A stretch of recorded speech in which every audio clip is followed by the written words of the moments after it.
Very good afternoon. Welcome back to the lecture 10. This is going to talk about more on inverse kinematics because last lecture 9 where you have seen like robot kinematics in specific, we were talking about what is frame arrangement, then we were coming about DH parameter, and we know like forward kinematics is nothing but you can say transformation matrix multiplication. In that end, finally the end effector information with respect to base frame would be obtained.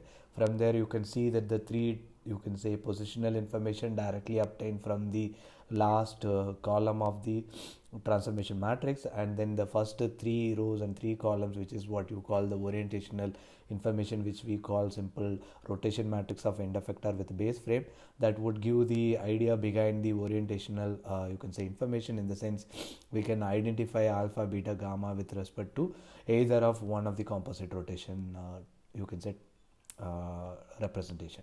But this particular lecture would be talking more about inverse kinematics. You know, in the last lecture itself we were talking about inverse kinematics is actually like what you have seen, that is actually like very difficult for serial manipulator. It is not only difficult, it has multiple solutions, so there is no straightforward technique, but the method of solution can be obtained in two ways. One is numerical solution, the other way is closed form solution. And you know, like for closed form solution there are you can say one necessary condition is actually like the given point supposed to be within the workspace, and the second necessary condition is that the manipulator should have, you can say, exactly 6 axes, in the sense 6 degrees of freedom manipulator for a spatial manipulator. Then you will get sufficient condition is actually like you can see either of three adjacent rotary joints supposed to be intersect, or three adjacent joints supposed to be parallel. So these are the two conditions. So either one supposed to be fulfilled along with the two other conditions, which is what we call the given point supposed to be within the workspace, and the second thing is the manipulator should have minimum of 6 joint as the active joint.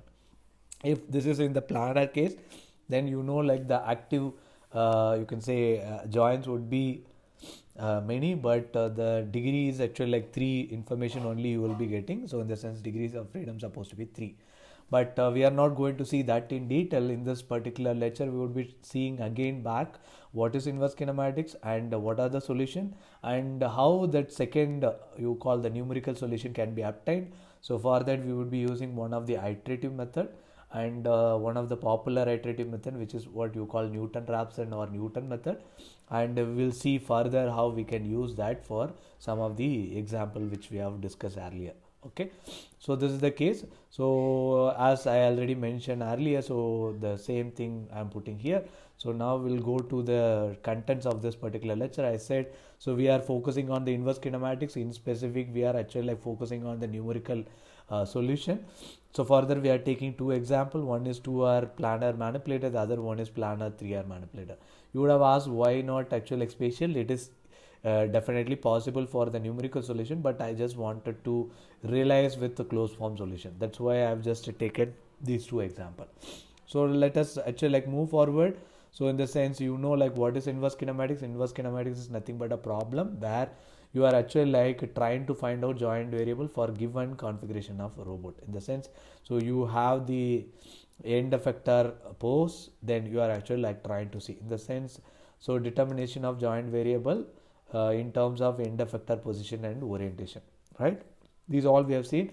We know that this is actually like very straightforward representation. You can see that we are trying to solve the set of nonlinear coupled algebraic equation. So in that sense, there is no standard or generally applicable method like what we have done for forward kinematics. For a serial manipulator, you just multiply the individual transformation matrix and the solution is unique. But in this case, it is not that case.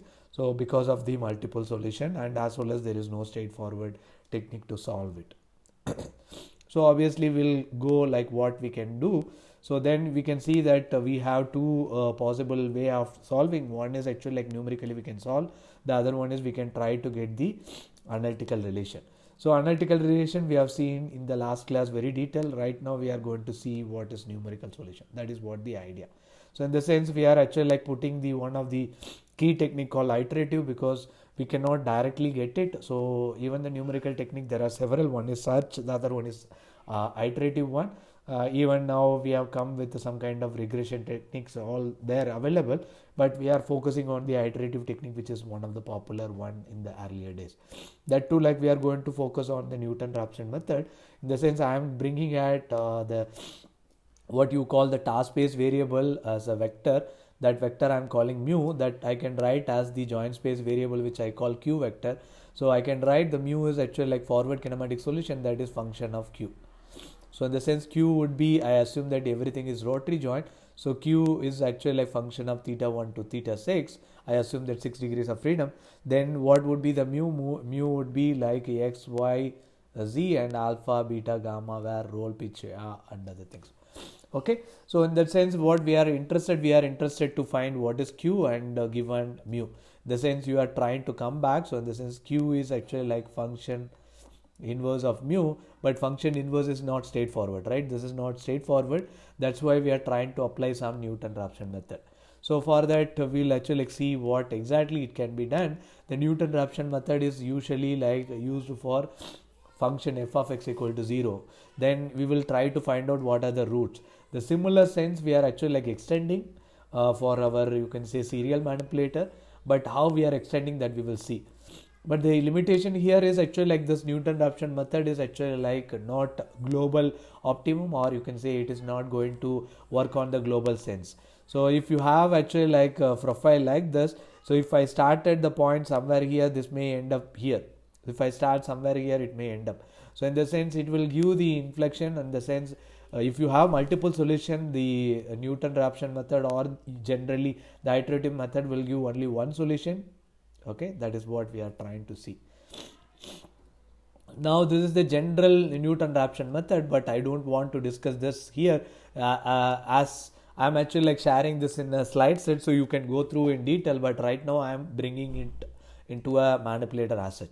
So in the sense, what I know, I'm actually like initially guessing some value, and I know like actual, so I assume that I know actual and I'm guessing. So what would be the error? That is what I call delta q. So now if I actually like bring it, this is the way the delta q. So what I can bring it, the actual would be, you can say q guess plus delta q, or q guess I can actually like make it q actual minus delta q, right? So what I am actually like writing q actual, I am writing in this way. So if I write this, what I can see the mu also I can write. So mu is what? So mu is actually like a function of q. So now if I take this is actual, right? If I take this is a function of I call q guess, then this is actually like q guess, right? So in the sense, you can see, I can see the difference or error in task space, okay, or operational space, that I call delta mu. But what is delta mu? Delta mu is actually like mu actual minus mu guess. But what one can see, this mu actual can be further get as a function of q actual, okay, and this is a function of, I can write q guess, right? But what is q actual? Q actual I can write as q guess plus delta q. That is what I'm trying to do. So now you can see mu actual I can write as function of actual, and function of actual I can write as guess and things. So now you can say apply the expansion series. What I will get, I'll get function of q guess, and then you see the Taylor series of expansion will give the partial fraction of this with respect to this, multiply with delta q, and it keep going. And you know, like this delta q, we assume that it is very, very small, in the sense it's close to 0, or you can see that it is actually like very, very smaller. In the sense, this I can ignore it. So in the sense, you can see that this is what I can actually like get it. In the sense, mu actual I can actually like approximate with the function of, you can say, mu q guess, and then the partial derivative of this. So this partial derivative I can write as a Jacobian matrix.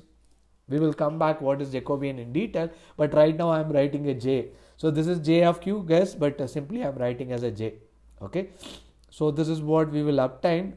So what we can see, that this is a mu guess, okay. So and I substitute this is going to be 0. Then if I substitute this into this equation, then what happened, this mu guess will go, because there is a minus sign here, and this would be remaining, that is equivalent to delta mu. The delta mu is actually like function of, you can see, so delta mu is function of j into delta q. So what we don't know the delta q. So I can guess that delta q, I can get it as a j inverse of, so delta mu. This is what I'm getting. So now you can see that the q actual, I can see if I choose some guess, I can see what would be the error. If I see that the delta q is actually like the mod of delta q, if it is actually like closer to 0, what I can obtain? I can obtain the q actual is closer to q guess. This is what I wanted.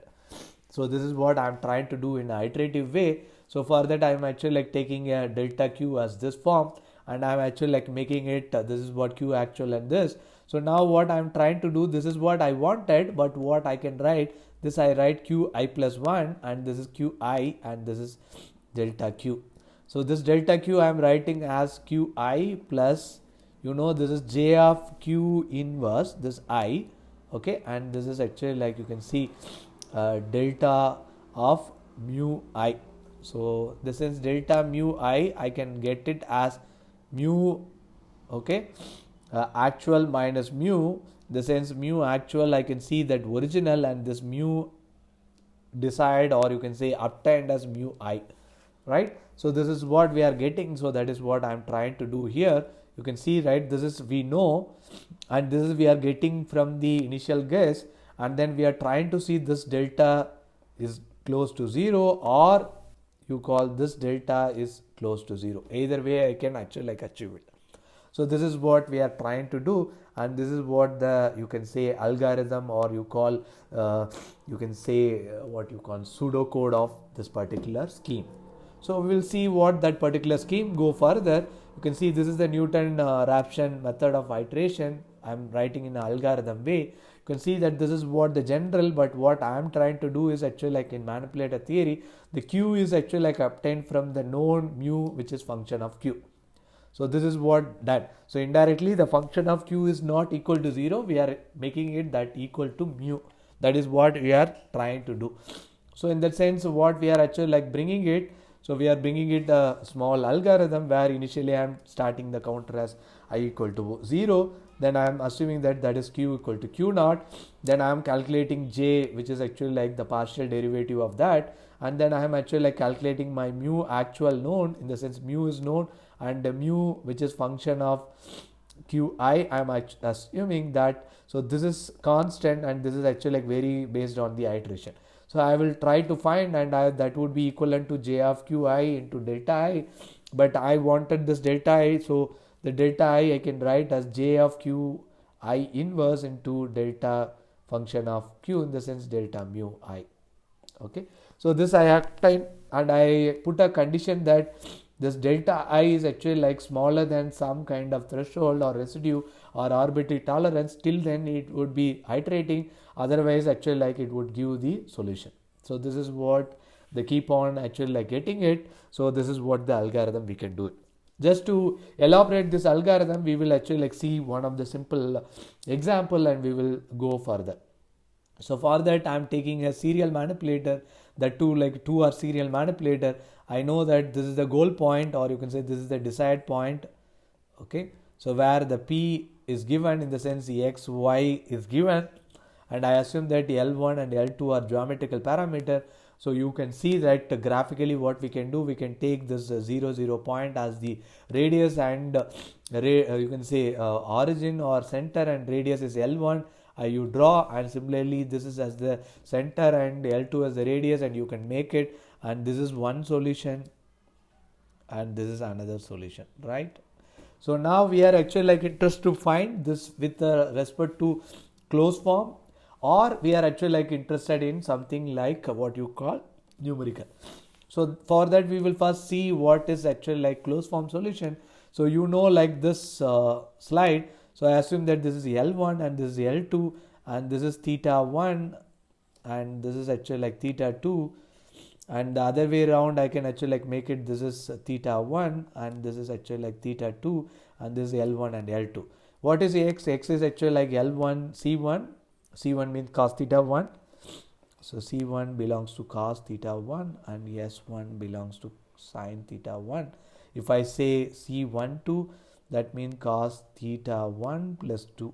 Okay, so in the sense this is L2 C12 and y is actually like L1 S1 plus L2 S12.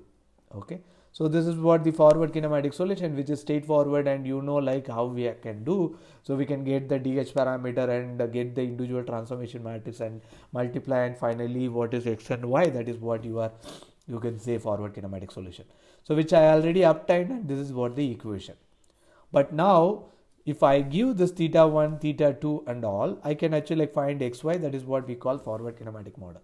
But what I'm interested in this particular lecture, I would be giving this x and y, and L1 and L2 are constant. Can I get theta 1 and theta 2? Yes, you can do. So that is what we are actually like seeing as the inverse kinematic solution. So for getting the inverse kinematic solution, what we can do, we can square and add this. So what we'll have, this x squared plus y squared, and this equation would be L1 squared, you can say S1 squared plus L1 squared C1 squared, then plus L2 C12 squared, L2 squared S12 squared, then plus what you have 2 L1 L2 C1 C12 plus 2 L1 L2 S1 S12, right?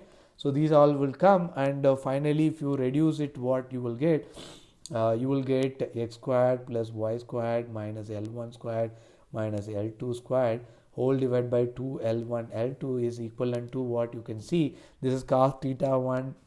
This is actually like cos A cos B plus sin A sin B. So what is that? Then this is actually like cos A B. So in the sense cos, so I'll write cos hyphen AB, in the sense cos A minus B.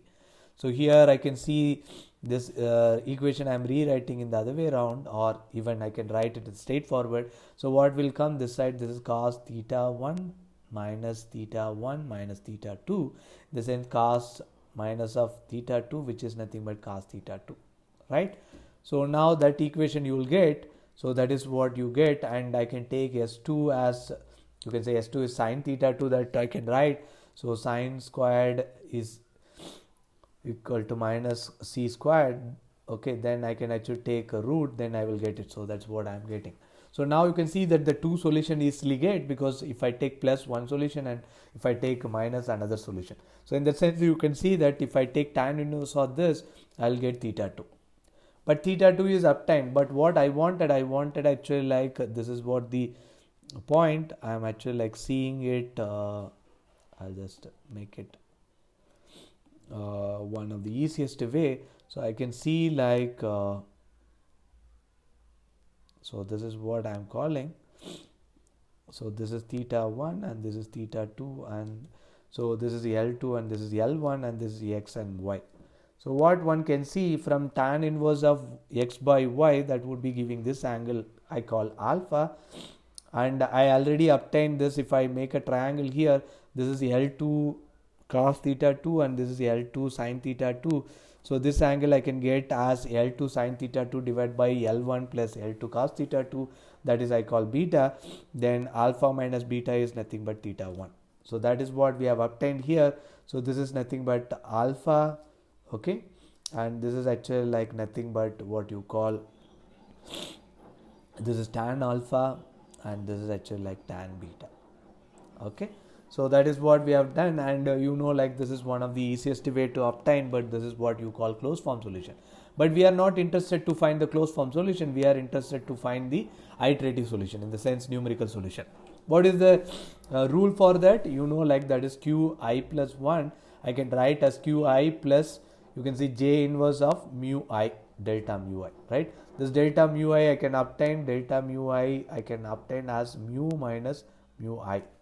Okay, so this is what we obtained, that I can write in terms of a general you can say equation. This is theta 1 theta 2 as a vector, that next step would be depend on the previous step, and previous step you can say task space and the Jacobian. So right now the Jacobian is easy to obtain, which is actually like what Jacobian? Jacobian is a partial derivative of mu divided by dou q. Okay, so in the sense I am actually like trying to show that j of q I can write as a partial derivatives, in the sense dou mu you can say dou by dou theta 1. Okay, so that is one vector, and dou mu by dou theta 2, because mu is a vector. So now in this case it is 2 degrees of freedom. The mu is actually like x and y. So further what I can do, this j I can write as, I'll just write it here. So the j I can write as so dou x divided by dou theta 1 and dou x by dou theta 2, and okay, this is dou x by, sorry, dou y by dou theta 1 and dou y by dou theta 2. So like that I can actually like do it. So I think I have actually like make it, this is x and this is y. Okay, okay, so that is what the right. So this is x and this is y, this is y. So because we are taking one vector, so the mu is a vector, that is you can say divide by what you call theta 1. So this is actually divided by theta 2. Okay, that is what we have done.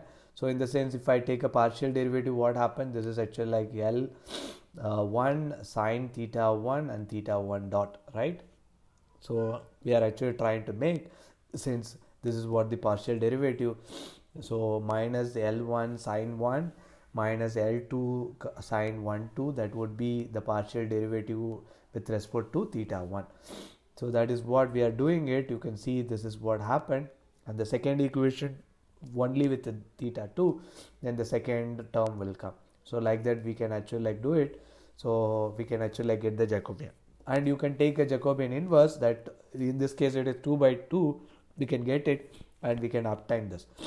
So now you have J inverse and you have the general equation, we can substitute. So I am taking one of the simplest case, so where I assume that this is actually like this.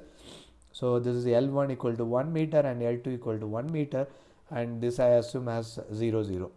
But now the solution is something like x and y is actually like with respect to x and y axis, it is actually like 1 and 1. Okay, and your L2 also like 1 and L1 also 1. So by easily looking what would be the solution would be the L1 assigned like this, L2 is assigned, then you can say 1 comma 1 will come, or this is another solution, right?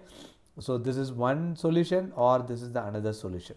So we can see that solution by closed form solution, we can get it or not. So we assume this is 1 1, this is also 1 1, then in the sense cos theta 2 straight away 0, and you know, like in that sense sin theta 2 would be plus or minus 1. If I choose plus 1, then the theta 2 would be what? Theta 2 would be plus pi by 2. If I take you can say minus 1, then the tan minus 1 would be minus pi by 2. So this way I will actually like get it, because minus 1 by 0, right? So in the sense it is actually like quadrant dependent, so you will get plus or minus. So if I take, you can say theta 2 is 90, so this I call theta 2 is 90, which is nothing but pi by 2. So then this is one solution, so obviously theta 1 supposed to be 0.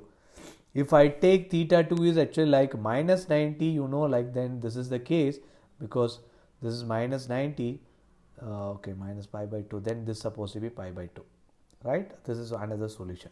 So that's what you can see. In this case this is 0 and 90, and this case 90 and this is minus 90, right? So that's what we are trying to see. You can see this is what the theta 2, and if you substitute that into theta 1, so if you put plus, then this is actually like going to be minus sign, and that would be 0. If you take this is minus pi by 2, then this would be actually like plus pi by 4, then you will get pi by 2. That's what the first solution is, actually like theta 1 is 0 degree and theta 2 is 90 degree, and the second solution is theta 1 is pi by 2 and this is 90 degree and theta 2 is minus 90 degree. So you are obtained, right? So now we will try with the numerical method. So I am taking this a general way, I am guessing something like 60 degree. So in the sense I am taking a blind guess as 60 degree as theta 1 and theta 2, and I am taking that is the 0th one. So this is 0 I have taken, and this I am trying to find. So for that I am actually like finding this. So this is given, and I know the Jacobian matrix, okay, and Jacobian matrix multiply with this, so I can actually like get it. So this is what, this is a mu function of, you can say, theta I.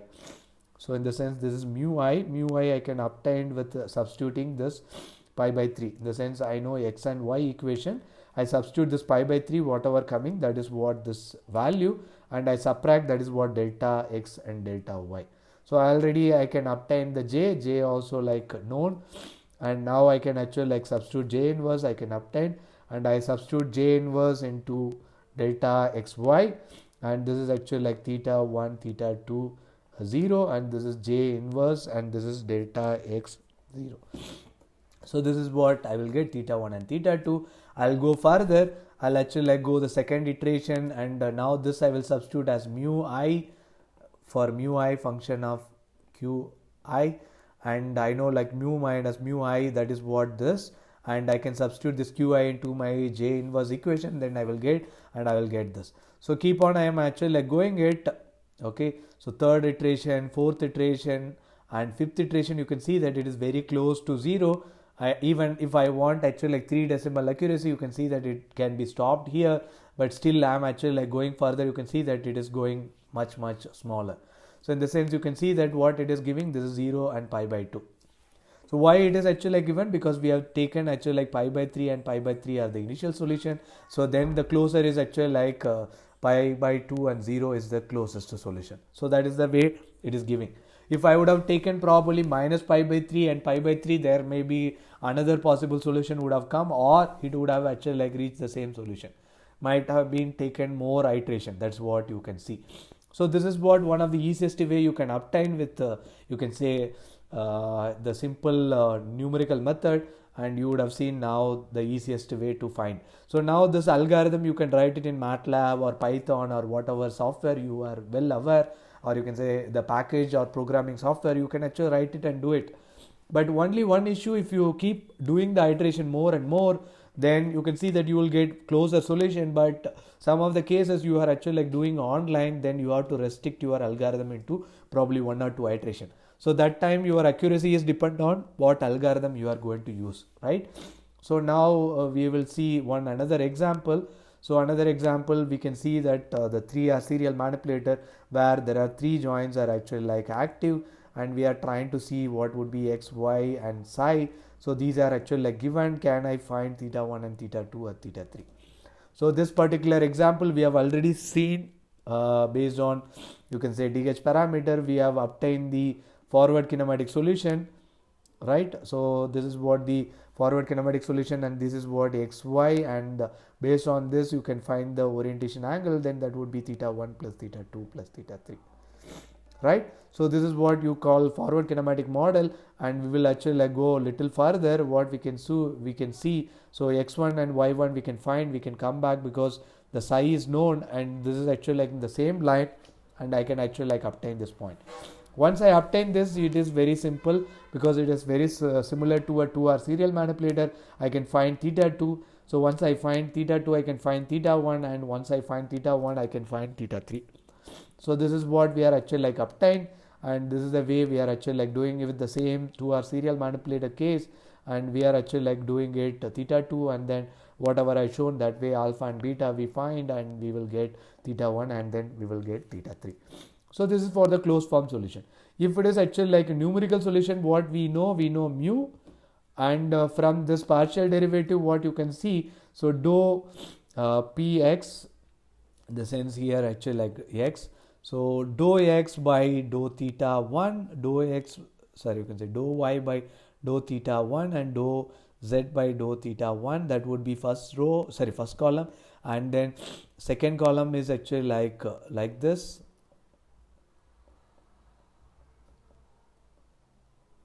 So here not z, it is phi. So then similarly we can actually like extend for the third angle. So this is what we can actually like find, and this is theta 3. Okay, so this is the way we can find. So now you can see that if I take a partial derivative with respect to theta 1, what will come? So minus L1 S1, then minus L2 S12, minus L3 S123. So this is the first term. Second term would be these two values. So in the sense minus L2 S12 minus L2 L3 S123. The third term is having only this, so then minus L3 S123. So similarly the second row if you take, then that is actually like L1 C1 plus L2 C12 plus L3 C123, and here it is actually like the same way you can extend.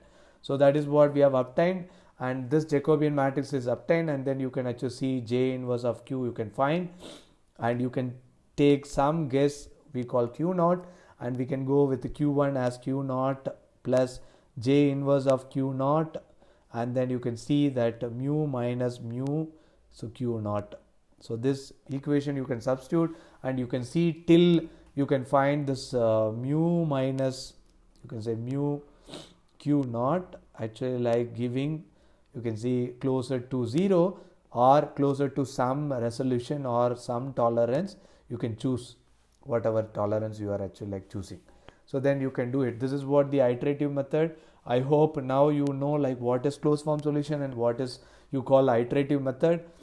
And in the general sense, in the current perspective, we are actually like gone ahead of you call numerical solution, where we have used a learning algorithm, or we have used you call something like a regression method, all we have applied. So here we know the forward kinematic solution, we pop, or we can actually like see that we generate some points. So based on the point we will actually like a data driven, in the sense the regression model we will use it. So this is the other way around we can do it. In the current sense there are several, you can say search methods are available to get this, okay, but these are conventional and classical, still these are actually like popular. That's why I just wanted to give this into your particular course. So now you know like what is inverse kinematics, in that there are two methods. One is closed form solution, the other one is numerical solution. The numerical solution we have taken one of the easiest way, it is called iterative method, right? So with that I'm actually like closing this particular session, and tomorrow we have a tutorial session, live tutorial, and I have already shared one tutorial sheet. On top of that we will solve few other problems. With that we will actually close the kinematics, and we'll move forward with the differential kinematics in the next class. Okay, thank you, see you then, bye bye, take care.